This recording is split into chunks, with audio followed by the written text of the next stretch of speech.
Swing a little further, higher, underneath the big top trees.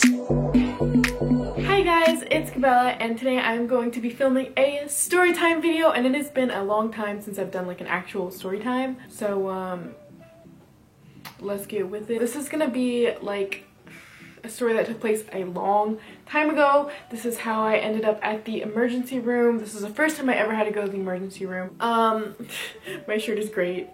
This is, yeah, don't take it too seriously, but my life is very interesting sometimes. And yeah, it was interesting when I was young as well. So the story takes place when I was in middle school.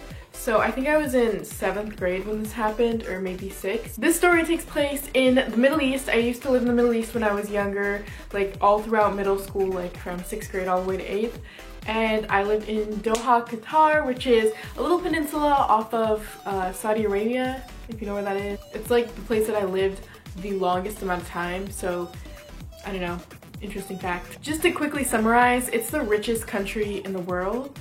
And people don't ride camels to work in school, and people don't live in tents. So just to give you an idea, it is a city just like any other major city.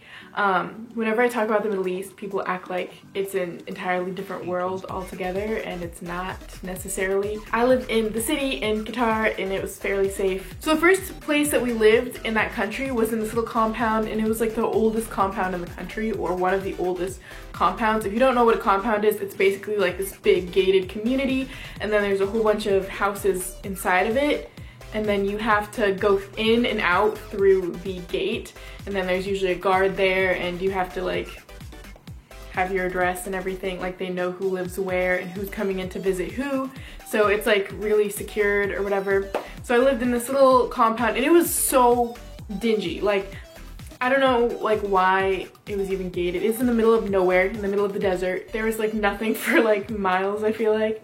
And you know, you had to drive from the outskirts into the city. So this takes place in a really dingy old house and a really old compound, and I lived there for a few months before this happened, I think, or maybe a year. Where we lived was really dingy. Let me get to the point with this. I mean, it was like spacey. There was, I don't know, 3 bedrooms or maybe 4. It's really hard for me to recall, but I was upstairs in my room and I was cleaning my room, and the lights are so crappy. Some of the outlets wouldn't work, and there was no like overhead light in the room, so I had to have like a lamp or my closet light on. I was cleaning my room and the only light was in my closet, and so I was sitting in the dark cleaning my room, and I was going through all these totes of like random crap, because when you move a lot you just lose things for a while, and you have to go through all these totes, and then you find things you haven't seen in years. And I find this mood ring, and I put it on my finger without even examining it. I was just like, oh, mood ring. So I put it on my finger sitting in the dark, and it gets stuck on my finger because I don't know how many years prior I had owned that mood ring, and I put it on my finger and it got stuck because I just like shoved it on my finger, and I was like, ooh, and then I was like, oh, that's kind of tight, so I went to take it off, and it wasn't happening. I ran across, like out my bedroom door and straight into the bathroom, and I was like rinsing it with water trying to get it off, and I wasn't like frantically pulling at it. I was just like, okay, like you can do this, you can get it off. And I couldn't. And I literally tried getting it off for about a solid minute or 2, which is a long amount of time when you're this stressed. And my finger is quickly swelling up. Like, I wasn't even going crazy with it, but it was swelling up dramatically, and it was all red. And I remember I ran downstairs, and my mom and stepdad at the time were having dinner, and I'd been in trouble and grounded. That's why I was cleaning my room. So they were like, what are you doing down here? Like, what do you want? And I'm like, it's stuck like on my finger. I can't get it off. My stepdad's like, oh, blah, blah, blah, like let's go to the sink. And I was like, I already did this, like it's not working, we have to try something else. And he wasn't listening, so we sat there rinsing my finger trying to get it off for another minute or 2. And then obviously that was not working, so we went and got butter from our fridge, and that was not working either.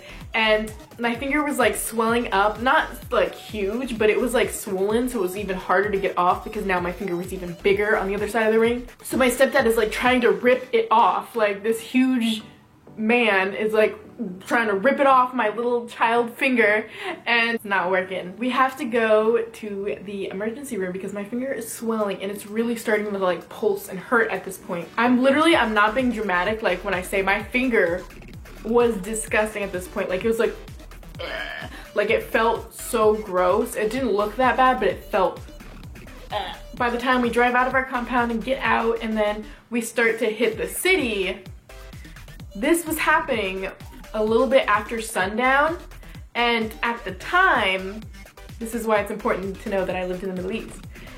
It is Ramadan, so people are rushing to get home or rushing to go out and buy food and get food or bring stuff home. So it's like rush hour times like 8. Like there was so much traffic. And so we were sitting in traffic for the longest time, and the hospital that we go to is pretty far from where I used to live. So yikes, it took so long to get to the hospital, and I was just like I remember sitting there like holding my finger like this in the back seat of my car, and like it was just dark in my car and I could just see all the red lights pouring in from like all the cars that were around us stuck in traffic as well, and I was just like cradling my finger. So we eventually get to the emergency room and we're rushing in, and all the nurses are like, what do you need? We were just like, oh, this is stuck, like look at her, blah blah. I'm in there crying, like cradling my finger, like, yeah, look at my finger. And the nurses were like, oh, and you know, usually you have to wait in the emergency room, but we really didn't. So they get us into a room and the nurses are trying to use all these random little tools to get the ring off, and since it's a mood ring, it's like all like stainless steel on like the main part of my finger or something similar, and then there's like the middle part, which is the color part. So it was really thick of a ring. Like it was a thick ring, and they don't really have the same tools as they do in America. I don't know what you would use in America even to get that off. Hold on, my chair's like swinging around. So I don't know what you would even use to get that off, but my finger at this point, very big, very red, very gross. Like this looks gross. It's like, I don't know, maybe this thick. Like my finger was like, have you ever seen that episode of That's So Raven where she has an allergic reaction and her face is just like puffed up and her fingers are like, that was my finger, okay? They don't know what to use, and they eventually get this little metal thing that they slide in under the ring, which really hurt. And it's like a can opener almost, like a metal piece on the top. So they were like screwing it, and it was like barely, what would you call that? Like cutting away at the metal, and it was just such a slight like indent every time they were like going around my finger, and it was just hurting more and more, and having that stuck under my finger was making the rest of my finger like puff up even more, and it was like purple at this point. Like it looked bruised, and it was like a fluffy finger. Like, so we're waiting for like a doctor to come in to like give us other advice on like how to get it off, and when the doctor does eventually come in, it's been probably 20 minutes, or at least it felt like 20 minutes. I have no idea, but it was a pretty decent amount of time before anyone important came in other than the nurses, and he was basically saying, he looked at it and he basically said like, okay, we're probably gonna end up amputating this because we don't have proper tools to remove the ring from your finger, and your finger is so swollen that it would take too long to get something off. Like you'd lose off, like I had already lost feeling in my finger by this point, like it was so swollen. He was like, I couldn't move my finger or do anything other than go like this, and he was saying like, this is a bad situation, it's not looking good, we're probably gonna have to amputate this. And other doctors, nurses or whatever were coming in and out of the room, like trying to get other tools to see what we could use to get the ring off. And we ended up having to use a cast cutter, which I don't know if it's like this everywhere, but there it was like this blade like this big, and it was like a saw. It sounded like a saw, and they would like hold the piece and they would push the blade down on my finger. So I have this swollen finger and I'm terrified that this is gonna cut up my finger, and I think it does a little bit, but you know, obviously I didn't really feel it. So I was just freaking out just watching this happen. So they had this cast cutter, and I'm like holding my finger, like I have to go like this just to push the ring in front of my finger, because if I just had my finger like this, it would be cutting my finger. So Hopefully that makes sense. It's hard to illustrate this in words, but they had this huge blade coming at my finger, and everyone like holding my finger like this and like watching, making sure I was okay. And eventually we spent a very long time getting it off with a cast cutter, and then when it got really close to my skin, they went and used that twisty thing, and I was just like, oh my god. And it freaking came off. The ring came off, and I think they gave it to me to keep, but I probably threw it away or got rid of it because why would I want a memory of that? Oh my god, it was the worst. Like, I probably spent 2 or 3 hours like with that thing on my finger total because of how bad the traffic was, and then being there, and then I was sitting there for such a long time thinking that I was gonna have to get my finger amputated because that's what they were telling me. It was like, that's probably what's gonna happen. Like, we wanna let you know now just in case, so you don't have your hopes up that you're just gonna have it popped off real quick. I can't even, like, I literally almost was an amputee or whatever. Like, I almost had no finger, like, no finger. I think it was this hand. Like, I would have no finger right here. Or maybe it was this finger. I know it was like my index finger. So I would have lost a very important finger. And I'm like so freaking grateful that I didn't. Like, I don't even understand how that happens to me, but yeah, that was my trip to the emergency room. That was the first time I've ever had anything like bad happen to me.